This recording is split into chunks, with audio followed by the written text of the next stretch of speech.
When I'm back with a new video, and it is autumn here in the Northern Hemisphere, and I live in New England, and this season is just spectacular where I live. I'm going to share 10 fragrances that I feel really embody the feel of autumn, particularly here in New England. So I want to get things started. First, we're going to talk about Kenzo, Jungle L'Elephant. Now, this one is iconic. It is a kitchen sink spice of epic proportions. It is a statement fragrance. It would make a milquetoast blush. And it would drive certain sensitive souls to glower. What a strong perfume. Scoff, scoff. You would not want to overspray. I repeat, do not. And I'm even including the newer versions of this. I have an older and a newer version of this. And contrary to much of the noise online, there isn't a terrible difference between the two. It's negligible, if anything. If this is judiciously applied, L'Elephant is a thrill to wear. It's a delight for the senses. It is this detonation of 4C, cloves, caraway, cumin, and cardamom. It's arresting. There's almost this phenolic medicinal quality, which, while it makes me reel with pleasure, it could be a bit overwhelming to those noses who are accustomed to more contemporary gourmand. It dries down after several hours with these traces written in your personal bubble, a sillage that haunts in this creamy, earthy, lived-in base, attributed to the synergy between an amber accord and patchouli.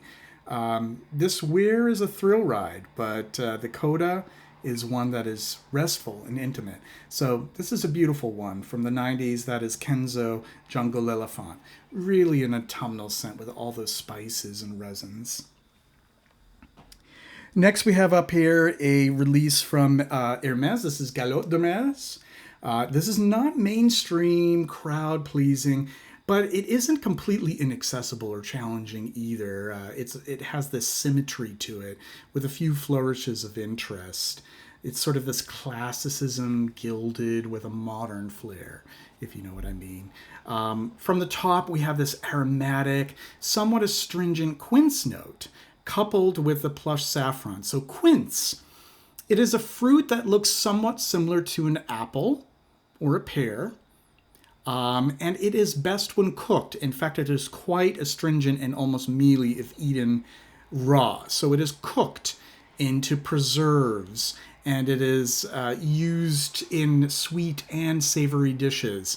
And there is a distinct scent to it, and I do pick up a quince accord in this for sure. There's sillage for days. There's this jammy osmanthus.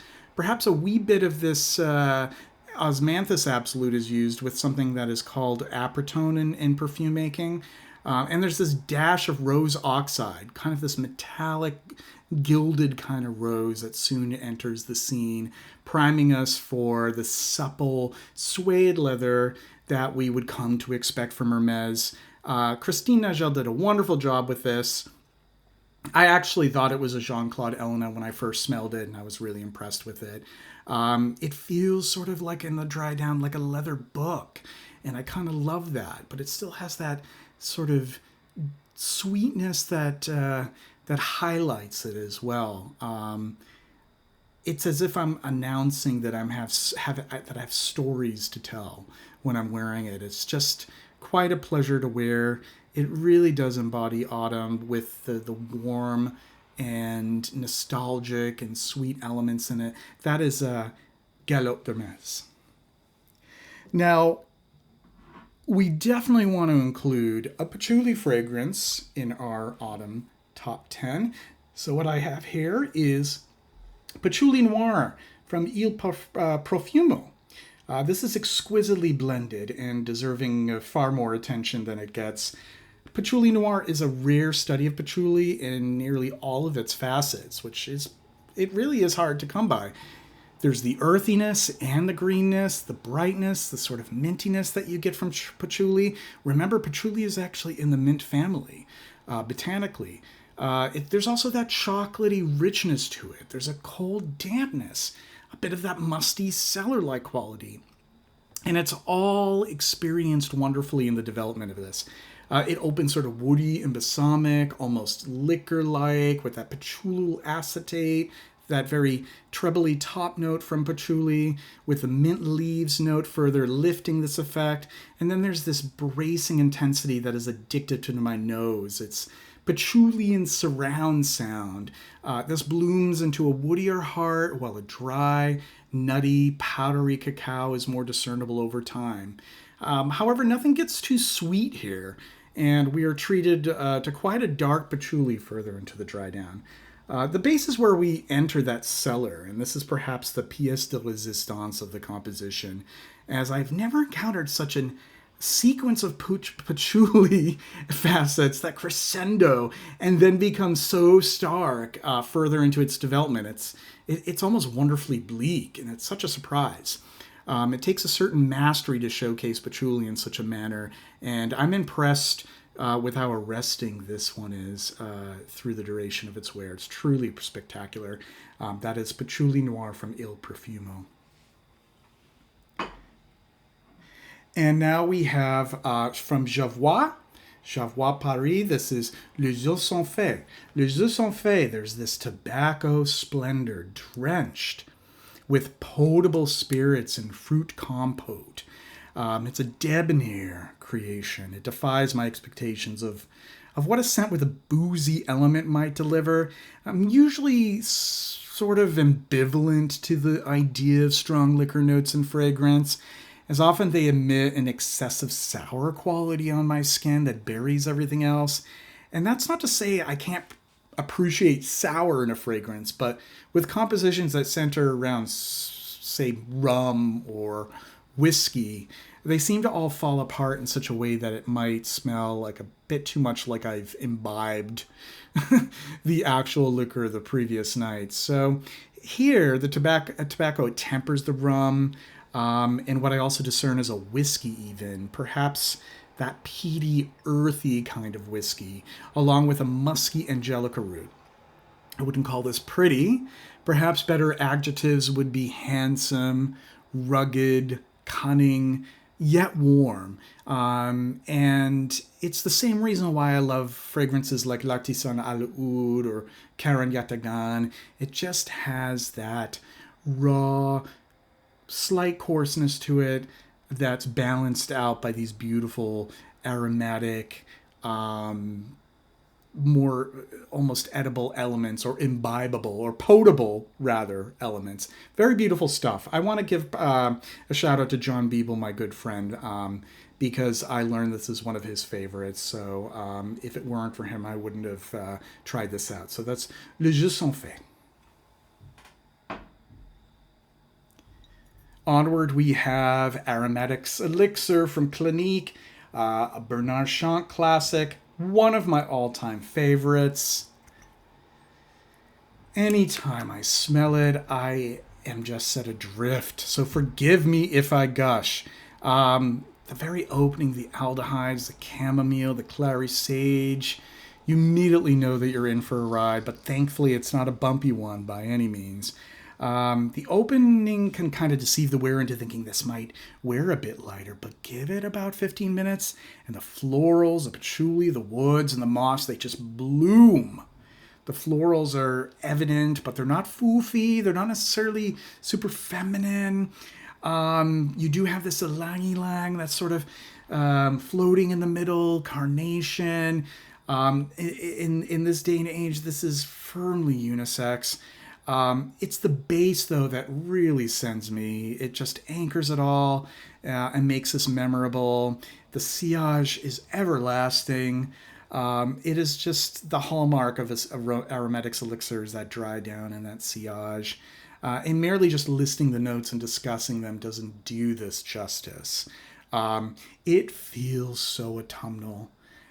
So I felt it was necessary to include it in this top 10. So that's Aromatics Elixir from Clinique.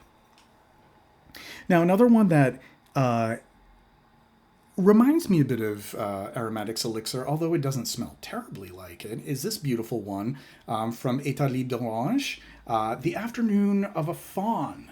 So The Afternoon of a Fawn, this is bright. It's an autumnal sunlight. Immortelle, which to me is so autumnal in itself, that Immortelle accord in fragrance. There's these radiant aldehydes, much like the Aromatics Elixir. It's bold, it's resonant, there's almost this pungent myrrh, a large tuft of oak moss and florals. It's a gregarious scent. And I'm also struck by its mercurial nature. At certain points in its development, the rose and the orris sort of overshadow the immortelle and the resins, and then they recede, and then they return. It's sort of choreographic, the exchange with the moss weaving in and out, the myrrh asserting its dominance and then yielding. It's really a thrilling and positively enjoyable wear because there's a lot more suspense than usual. At least as it all dances on my skin and my space. So Afternoon of a Fawn is just olfactory seduction to me. And it is eminently autumnal as well. And naturally, I have to also include an amber from my collection. And this is one of my favorite ambers from Goutal, Annick Goutal, Ambre Fetiche. Smoky, sultry ambers. Any sweetness from vanilla is really tempered by this high ratio of benzoin and reveals more of its leathery thickness with a buttery, unctuous labdanum. In fact, the ratio of the three weighs very heavily on Cistus ladanifer, the labdanum resin. And with this, the amber enters much more of an incense direction, as labdanum is used just as much as a libinum in incense fragrances. So it's also worth noting that there is this sizable dose of styrax, this leathery resin with a profound fixative quality and this peculiar sort of styrene top note that imparts this sort of combustible quality that one would find in a burning incense. There is just enough patchouli in the base to evoke a dry wood sensation in the base, in the dry down. This is great for sort of a late autumn night, maybe in November. The leaves are falling or the trees are now bare. Just perfection. Humble Fetiche. So we'll go back a little bit to Caractère from Daniel Hechter. So I wanted to present this in its really snazzy box. I love this illustration or this design that's on the box. We'll take out the bottle here. We'll take a look at the bottle. Here we go. And here it is, Caractère. So this is from the late 80s, 1989 to be exact. And Caractère is what I would call a leather fougere with some aromatic elements to it. So you have the lavender and the artemisia that started off, and then you have those spices and herbs in the middle. We have some caraway here, some basil for that greenness. There's a bit of carnation and clove and sage and all that dandy stuff. And in the dry down, you have the leather and the patchouli and this muskiness. It's just perfect for autumn. I would recommend, if you can, to try to find a bottle like this in a box like this. The newer versions are okay. They're a little Spartan in comparison. So for a bit of a richer blend, a blend that shows that more money and more effort were put into the compounds, you want to find some of the older bottles of Caractère. So that's Caractère from Daniel Hechter. A nice throwback fragrance for autumn. Lovely, lovely stuff. We'll move on to, of course, a Serge Lutens. And there's so many from Serge Lutens that are perfect for autumn. But the one that I decided to choose for this video is Jeu de Peau. And Jeu de Peau is in French, it's skin gains. So there's sort of this hallucinatory effect that this gives to me on my nose. So I immediately detect upon its opening this ethereal, nutty, buttery, all those qualities, they call them in scent chemistry sesquiterpenoids, and they are contained in sandalwood oil, and they're really amped up. Really, the dial is really turned up on them here.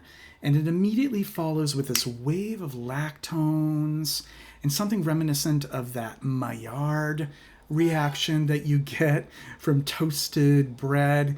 It just gets more fascinating from there. There's a sweet cream butteriness that has me imagining like sandalwood. It's now at that point soft and spongy and edible, and can be slathered with butter and preserve. And with each nibble, a waft of osmanthus tea comes from a steaming cup. There's also this point in the development where it reminds me of a hot bowl of cream of wheat with cinnamon. I just enjoy every minute of it, and it's just a wonderful wear for autumn. That is Jeu de Peau from Serge Lutens. Lastly, I want to include, many of you are aware this is one of my all-time favorites, Guerlain Abbé Rouge. Abbé Rouge is wonderful. I feel like it is. It really sings in the cool autumn air. That lemon, the rosewood, the bergamot, and then that beautiful creamy powdery rose and carnation in its heart. And of course that leathery and ambery vanilla in the base. Some call this the men's answer to Shalimar Pour Homme, but I feel like that's doing it injustice. It really is in its own sort of league. Not that, I mean, I obviously love Shalimar, but Abbé Rouge is more than just simply the Shalimar for men. Beautiful, beautiful stuff. Great to wear in October, with the falling leaves, the orange and the red and the yellow and this, and just wonderful, wonderful. That's Abbé Rouge, one of my favorites. I had to include that with the 10 fragrances for autumn. So there you have it. Those are the 10 that I chose. I jumped on the bandwagon. I saw that many others were doing this kind of video. So there's my contribution to you all. If you enjoyed this video, please don't hesitate to subscribe, like, hit the bell button to receive notifications, and I will see you next time. I hope everybody is in good health and in good spirits. Take care now.